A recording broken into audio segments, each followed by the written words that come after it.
అందరికీ నా హృదయపూర్వక నమస్కారాలు.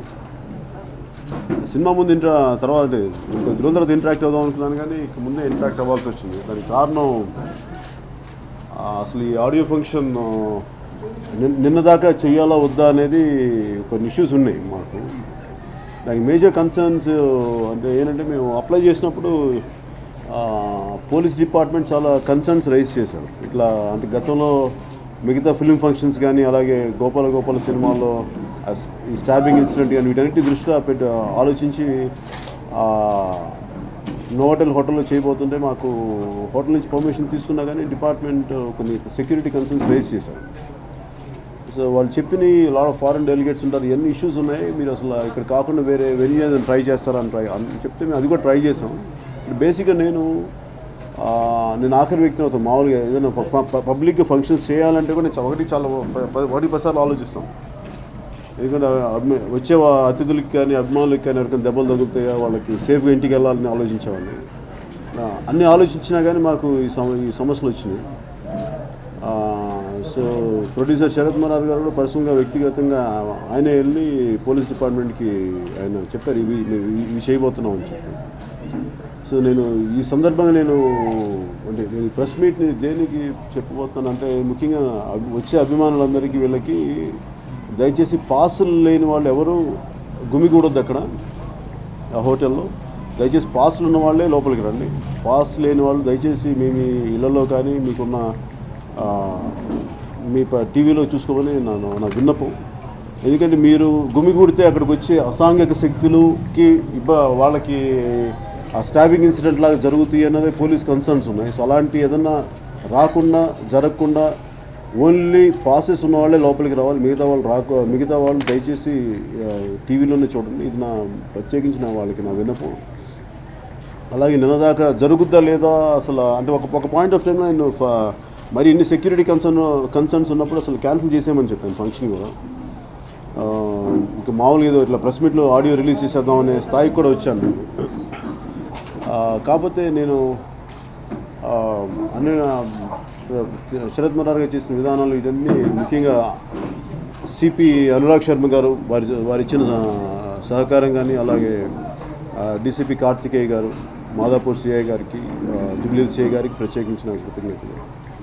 వీటన్నిటికంటే ముఖ్యంగా తెలంగాణ ప్రభుత్వానికి, హరీష్ రావు గారికి, కేటీఆర్ గారికి కూడా మనస్ఫూర్తిగా కృతజ్ఞతలు తెలియజేసుకున్నాం వారి సహకారం అందించినాము. ముఖ్యంగా అభిమానులకి ఇంకొకసారి దయచేసి పాస్ లేని వాళ్ళు ఎవరి మటుకు దయచేసి అక్కడికి గుమిగూడొద్దు, రావద్దు. దయచేసి ఇళ్లలో చూడాలి. Thank you. అలాగే కమిషనర్ సివి ఆనంద్ గారికి కూడా మనస్ఫూర్తిగా కృతజ్ఞతలు తెలియజేసుకున్నాం. డీజీపీ అనురాగ్ శర్మ గారికి థ్యాంక్ యూ. అంటే సెక్యూరిటీ ఎలా చేశారంటే, మేము లాట్ ఆఫ్ సెక్యూరిటీ అరేంజ్ చేసాం. పర్సనల్గా నాకు ఉండే సెక్యూరిటీ బాంబే నుంచి కూడా ఇంకో ఎక్స్ట్రా 25 మెంబర్ని తెప్పించుకున్నాను. మోర్ ఆఫ్ ఇలాంటి స్పెషల్ ఈవెంట్స్ని ఆర్గనైజ్ చేసేవాళ్ళు, వాళ్ళు కూడా ఆర్గనైజ్ చేస్తాను. అపార్ట్ ఫ్రమ్ అడిషనల్ పోలీస్ ఫోర్సెస్ని కూడా డిప్లాయ్ చేస్తా ఉన్నాం. ఎందుకంటే లాట్ ఆఫ్ ఫారెన్ డెలిగేట్స్ అంతా ఉంటారు, వాళ్ళు ఎవరికి ఇబ్బంది కలగకూడదు అని చెప్పేసి. లాస్ట్ టైం నేను జనసేన ఆవిర్భావ సభ కూడా చేశాను, అప్పుడు ఏం జరగలేదు. కానీ మరి ఇప్పుడు కన్సర్న్స్ వేరుగా ఉన్నాయని చెప్పారు డిపార్ట్మెంట్ కూడా.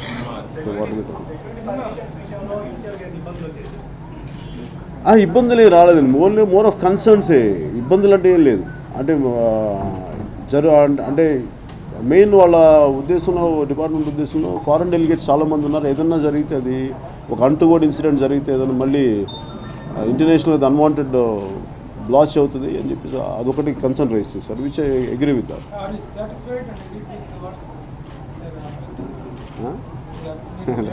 100% సాటిస్ఫై. యాక్చువల్గా నిజాం గ్రౌండ్స్లో చేద్దాం అనుకున్నాం, బట్ అదొక సినిమా ఫంక్షన్ కాస్త ఇటు ఎట్లా టర్న్ అవుతుందో తెలియలేదు. అక్కడ కూడా కొన్ని కన్సర్న్స్ రైజ్ చేశారు, అలా చేద్దాం అనుకున్నాం. కానీ సో వీటన్నిటిని దృష్టిలో పెట్టుకొని కొంచెం కంట్రోల్ అట్మాస్ఫియర్ చేస్తే బెటర్గా ఉంటుంది. ఎందుకంటే నాకు ఆడియో ఫంక్షన్ జరుపుకోవడం నాకు పెద్ద ఇష్టం ఉండదు. ఎందుకంటే చాలా ఒక సెక్యూరిటీ హెడేక్స్ ఎక్కువ ఉంటాయి, దాని బదులు అందరికీ సంతోషం ఉండదు, రకరకాల ఇబ్బందులు ఉంటాయి. కాకపోతే ఏంటంటే ఇలా ఫంక్షన్స్ జరుపుకోవటం అనేది ఒక బేసిక్ ట్రేడ్ నామును ప్లస్ సినిమాని ఒక పొలిటికల్ సభకి మీటింగ్స్ ఎంత ముఖ్యం, ఒక సినిమా సభకు కూడా దాన్ని వాళ్ళ సినిమా తాలూకు చెప్పడం అనేది ఒక ట్రేడ్ విధానం అయిపోయింది. వ్యక్తిగతంగా నాకు ఇష్టం ఉన్నా లేకపోయినా కానీ ఒక ట్రేడ్ విధానంలో నేను కూడా దీన్ని ఒక లొంగక తప్పని పరిస్థితులు. యా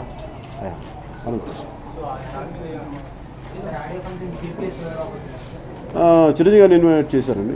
చిరంజీవి గారు రాబోదు, ఎందుకంటే గబ్బర్ సింగ్ కూడా ఆయన రిలీజ్ చేశారు. ఇవన్నీ కాకుండా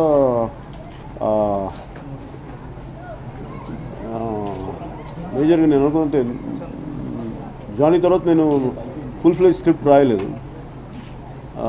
లాంగ్ బ్యాక్ రాశాను కాబట్టి అన్ని దృష్టిలో పెట్టుకొని నేను వారిని ఇన్వైట్ చేయడం జరిగింది.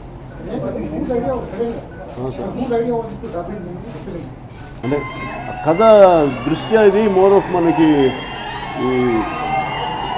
మనకి ఖమ్మం ఛత్తీస్గఢ్ బార్డర్లో జరిగే స్టోరీ. అంటే more of Hindi belt feeling ఉంటుంది. దాన్ని బట్టి ఎరోస్ కంపెనీ ఉంది, షేప్ పార్ట్నర్స్, వాళ్ళు అన్నట్టు నేను డబ్ చేసేది నేను అలౌడ్. నేనా అరే ప్రమోషన్ నాకు తెలియదు అండి. అను ఎగ్జాక్ట్లీ టు సే ప్రమోషన్ అంటే నేను వెళ్ళి మాట్లాడలేదు, అంతా ఆలోచించలేదు. ఆందోళన మధ్యగా ఇదేమైపోయిందంటే ఇది ఒక సినిమాని రిలీజ్ అవుతుందని చెప్పడం ఒక నెసెసిటీ, ఒక రిక్వైర్మెంట్. దాన్ని డినై చేయలేము దాన్ని. అలా అని చెప్పి అన్ని ఆడియో ఫంక్షన్స్కి మేము అడిగాం. పోలీస్ డిపార్ట్మెంట్ కూడా మన ప్రొడక్షన్ నుంచి అడిగితే మీ పర్టికులర్ సినిమాకి కొంచెం ఇబ్బంది ఎక్కువ ఉంటుంది మా మిగతా సినిమాకి కంటే.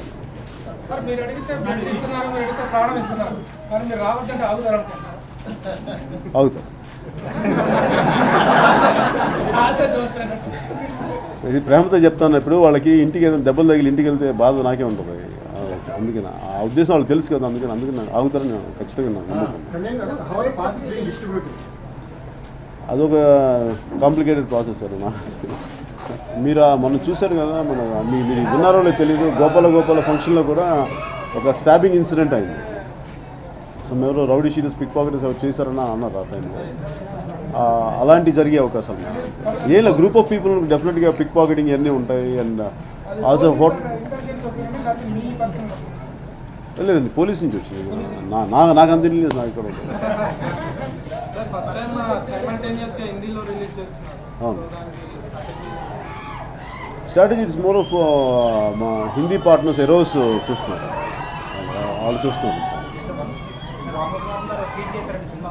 ఎవరు ట్వీట్ ఏం చేశారు?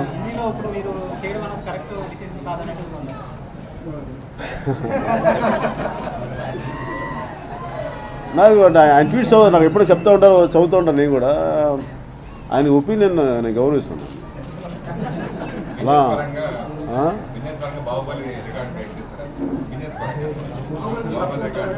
నేను ఇప్పుడు దాకా నిజంగా లోపల కూడా నాకు అనుకోను ఇది బ్రేక్ చేయాలనుకోను. ఇంకా సినిమా చేస్తాం, దాన్ని కెపాసిటీ అంతా ఆడుతుంది. దాన్ని కూర్చోబెట్టి ఇంకొక సినిమాతో పోటీ పడాలని కానీ అది ఎప్పుడు నా లైఫ్లో ఎప్పుడు నేను ఆలోచించలేదు కూడా.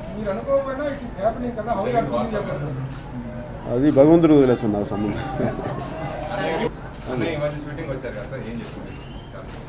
ఆయన సెట్ చూశారు, మన పక్కనే కదా, ఇంటి పక్కనే కదా, సెట్ చూసాను.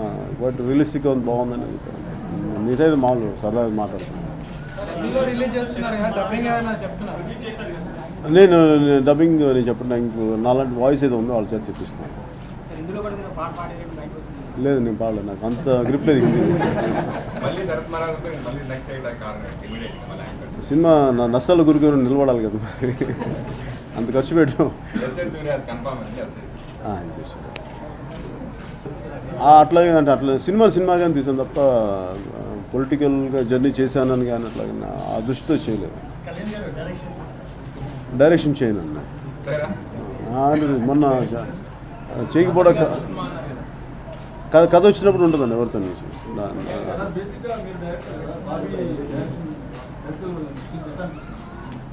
క్వైట్ కేపబుల్గా బాగా చేస్తాను. కథ అలాంటి కథ అండి, అంటే అది ఒక కథ నేపథ్యం అలాంటిది.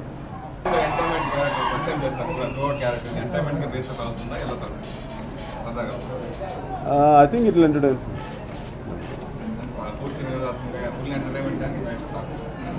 అంటే ఏదో ఏదో అనుకుని మేము చేస్తాం, ఫైనల్గా అది జనం దానికి ఎలా రెస్పాండ్ అవుతారని. ఐ థింక్ వీడియో డైరెక్షన్ ఉంది, చాలా కారణాలు ఉన్నాయండి.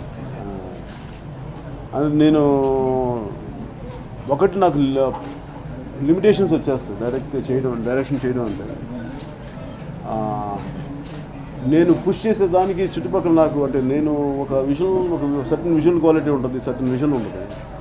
దానికి అందరినీ పుష్ చేసే టైంలో అందరికి నా మీద కోపం వచ్చేస్తాయి. అంటే సాధించే వరకు వదలను, నెట్టేస్తాను అందరినీ. దానివల్ల వాళ్ళకి విసుగులు కోపాలు వచ్చేస్తాయి, ఎందుకు లేని చెప్పి మానేస్తాను. ఆయన అంటే ఇష్టం అయితే నేను కోరుకుంటాను రావాలని అంత.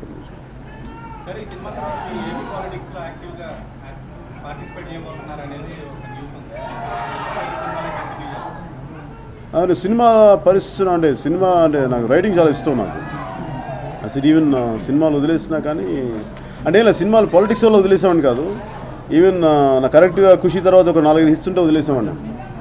నేను యాక్చువల్గా ఖుషి తర్వాత 4-5 సినిమాలు చేసి సినిమా ఇండస్ట్రీ వదిలేద్దాం అనుకున్నాను. అది జరగలేదు. అంటే అప్పుడు పాలిటిక్స్ వెళ్ళాలని కాదు నా ఉద్దేశం. కాకపోతే ఏంటంటే నాకు అలసట, నాకు విపరీతం సినిమాలు చేయాలంటే. అంటే ఎక్కువ తప్పని పడతానో తెలియదు కానీ నాకు చాలా అలసటగా ఉండదు సినిమాలు చేయాలంటే.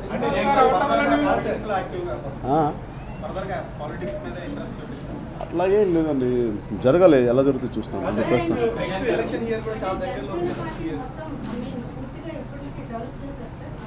అది నేను పొలిటికల్ మీటింగ్ చెప్తాను. నేను చెప్తాను, ఇది only for film related meeting చెప్తాను. Film related meeting. సినిమాలు చేస్తారంటే ఏమంటున్నారు, రాజకీయాలు ఏంటంటే ఏమంటున్నారు, what Pawan Kalyan is going to do in అదే పొలిటిషియన్ ఆర్ ఫిల్మ్ స్టార్? అదే నాకు కన్ఫ్యూజన్. పాలిటిక్స్ లో పవన్ కళ్యాణ్ గారు ఏదో గుర్తు వచ్చినప్పుడు వచ్చి కనిపించి వెళ్ళిపోతున్నారు, కంటిన్యూగా ఉండట్లేదు, మన సినిమాలు చేసి వివిధ రకాల విమర్శలు మీ మీద ఉన్నాయి. దీనికి మీరు స్పందన ఏంటంటే వెళ్తే పాలిటిక్స్ అది పొలిటికల్ మీటింగ్లో చెప్తాను. అది పొలిటికల్ మీటింగ్లో చెప్తాను. ఒక యాక్టర్గా నేను చేయాలా లేదా అనేది నాకు హక్కు ఉంది, కానీ ఇలా చేయాలి అలా చేయకూడదు, రూల్స్ ఏం లేవు కదా.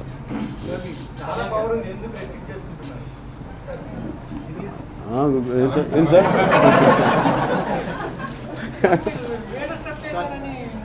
అదే ఏదో ప్రయత్నించాను, అది ఎలా వస్తుంది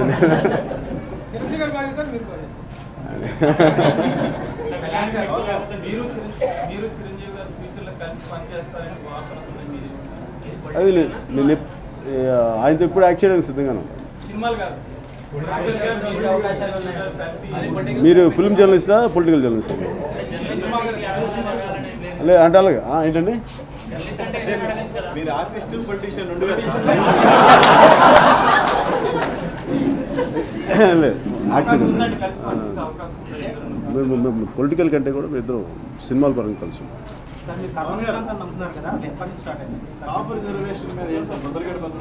ఊరుగండి. మీరు ఈ పొలిటికల్ మీటింగ్ చేస్తున్నారు కదా, నేను ఆల్రెడీ చెప్పేసాను మీకు నిజంగా చెప్పాలి. ఓకే, మీరు 2 అన్నారు కదా, నాలాగే నేను వాడికి క్లారిటీ ఇచ్చాను.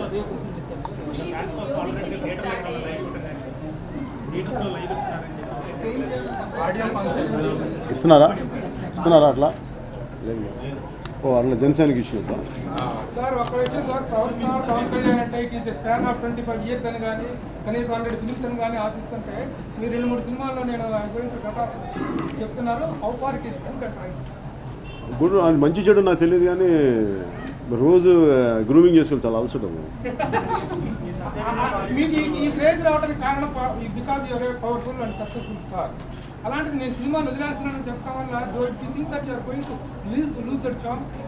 మేబీ పోవచ్చు, చూద్దాం. పోయిన తర్వాత మళ్ళీ పవర్ స్టార్లో పవర్ పోయిన తర్వాత ఎలా సార్ బతికుంటాం కదా సార్? మీరు కర్మ సిద్ధాంతం నమ్ముతున్నారు కదా, ఎప్పటి నుంచి స్టార్ట్? నేను అలాగే అంత పెద్ద మాటలు తెలియదు సార్ నాకు.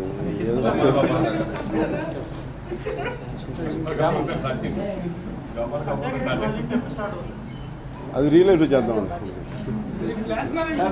చాలా ఓకే.